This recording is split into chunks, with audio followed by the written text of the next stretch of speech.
ప్రపంచంలో ఏ దేశానికి పోయినా హైయెస్ట్ పర్ క్యాపిటల్ ఇన్కమ్ తెలుగువాడు. ఇక్కడ సౌత్ ఇండియాలో lowest per capital income Andhra Pradesh.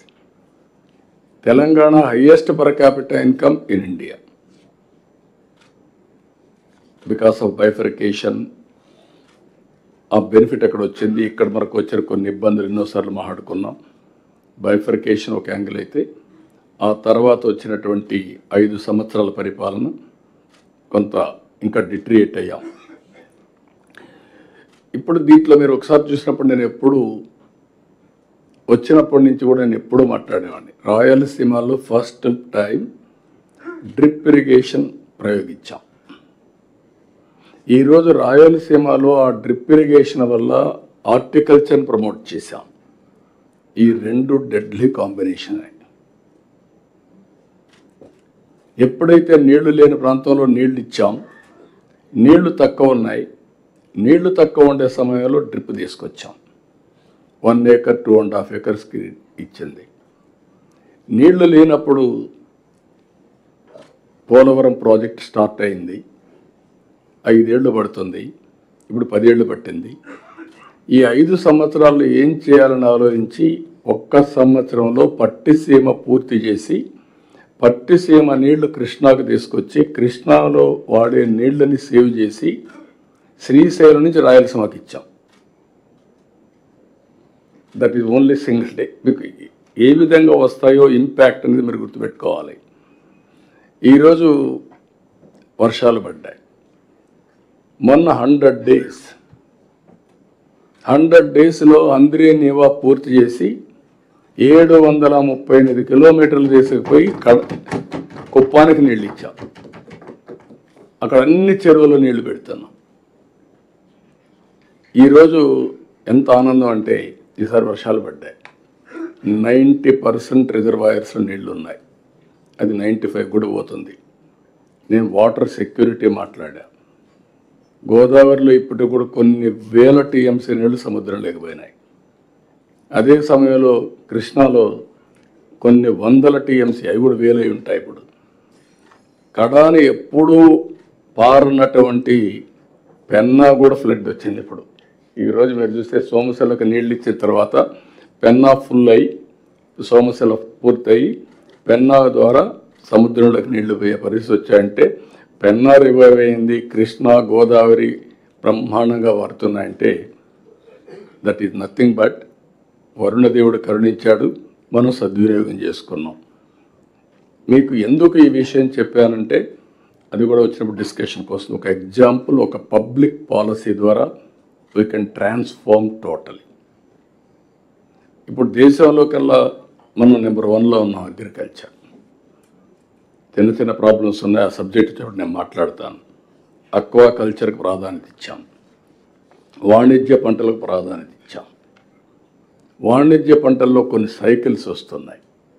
ఆ సైకిల్స్ హ్యాండిల్ చేయాలంటే సమర్థవంతంగా మనందరం పనిచేసే తప్ప ఇది సాధ్యం కాదు. లాంగ్ టర్మ్ సస్టైనబిలిటీ రావాలి. That subject I will talk there.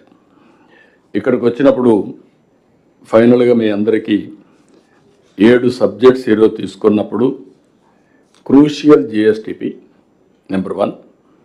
Number 2 సమిక్షేమం empowerment. It is a continuous process. All collectors మళ్ళీ రిక్వెస్ట్ చేస్తున్నా, రూల్స్ ప్రకారం లేకుంటే మీరు బ్యూరోక్రటిక్గా ఆలోచిస్తే everything will be very smooth on paper. Human యాంగిల్లో ప్రజలతో మమేకమైతే మీకు చాలా వాస్తవాలు వస్తాయి. All collectors has to go to the field, interact with people. ఏదైనా కానీ మన పాలసీ లోపాలు ఉంటే అమలు చేయడంలో then and there itself you have to correct it. నేను ఇప్పుడు మీరు చూస్తే రెగ్యులర్గా మీటింగ్లు పెడుతున్నాం. 15 days cabinet meeting, no compromise. 1 year 25 meetings పెట్టాం. సెకండ్ ఇయర్ 6వ మీటింగ్ మళ్ళీ రేపు 18కి పోస్ట్ చేసాం. అదే మరి ఎస్ఐపిబి ఇప్పటికి 25 పెట్టాం. ఎస్ఐపిసి 25 పెట్టాం. ఇది 4వ కలెక్టర్స్ కాన్ఫరెన్స్. 5 ఏళ్లలో కాన్ఫరెన్స్లు పెడతాం, 125 క్యాబినెట్ మీటింగ్స్ అవుతాయి. మీరు 3 నెలలకు ఒకసారి జిల్లాలో ప్లానింగ్ బోర్డు కూర్చోవడంలో అవసరమైతే ఇంకా ఎక్కువ కూర్చుని, అంటే ఇది లగ్జరీ కోసం కాదు, డిస్కషన్ కూడా జరగాలి, ఇన్వాల్వ్మెంట్ కూడా చేయాలి. అక్కడి నుంచి మీరు ఎక్కడ లోటుపాట్లు ఉంటే దాన్ని ప్రిపేర్ అయ్యి కరెక్ట్ చేసే పరిస్థితి రావాలి. అది కూడా మీరు వర్కౌట్ చేసుకోవాల్సిన అవసరం ఉంది. రెండోది, పబ్లిక్ పాజిటివ్ ఫీడ్బ్యాక్ తెప్పిస్తున్నాం అన్ని సర్వీసులు. ఈరోజు మనం సర్వీస్ అన్ని ఇస్తున్నాం ఆన్లైన్. బ్యాక్ ఎండ్లో డిపార్ట్మెంట్స్ కాంప్లికేటెడ్ ప్రొసీజర్స్ ఉన్నాయి. పబ్లిక్ని రేటింగ్ కూడా ఏమంటున్నాం, రేటింగ్ ఇస్తున్నారు. అది కొలమానం అవుతుంది అందరికీ. మీరు వెల్ఫేర్ ఇస్తున్నారు. I'm very happy. As on today welfare ప్రోగ్రాంలలో pensions distribution the best in the state. 91% satisfaction level, highest satisfaction ఏదైనా ప్రోగ్రామ్ ఉందంటే పెన్షన్. దీంట్లో 2 రీజన్స్. ఒక రీజన్ మీకు ఇచ్చే డబ్బులైతే, రెండో రీజన్ అమలు చేసే విధానం. ఎవ్రీ పెన్షన్కి వినూత్నంగా ఆలోచించి ప్రజల్ని ఎంగేజ్ చేస్తున్నారు, కరెక్ట్గా రీచ్ అవుతా ఉంది. ఇచ్చే వ్యక్తి కూడా ఒక హ్యూమన్ యాంగిల్లో బిహేవ్ చేస్తున్నాడు, అరగెన్సే లేకుండా. అది one of the best program అయింది. ఇలాంటివి every program has to compete. 90% ఇవి రావాల్సిన అవసరం ఉంది. మూడోది లాజిస్టిక్స్ అండ్ ఇన్ఫ్రాస్ట్రక్చర్. నేను వాటర్ చెప్పాను, power, roads, airports, ports, inland water ways. Logistics cost should be the lowest in the country ఉండాలి మంది ప్రపంచంలోనే. రెండోది, లాస్ట్ 5 years చూసాం, ఆల్ రోడ్స్ అన్ని పాట్ హోల్స్. కొన్ని నేషనల్ హైవేస్ కూడా పనులు జరగకుండా ఇబ్బంది పెట్టారు. Now I made it very clear, మీరే చూస్తారు. All national highways nobody should intervene.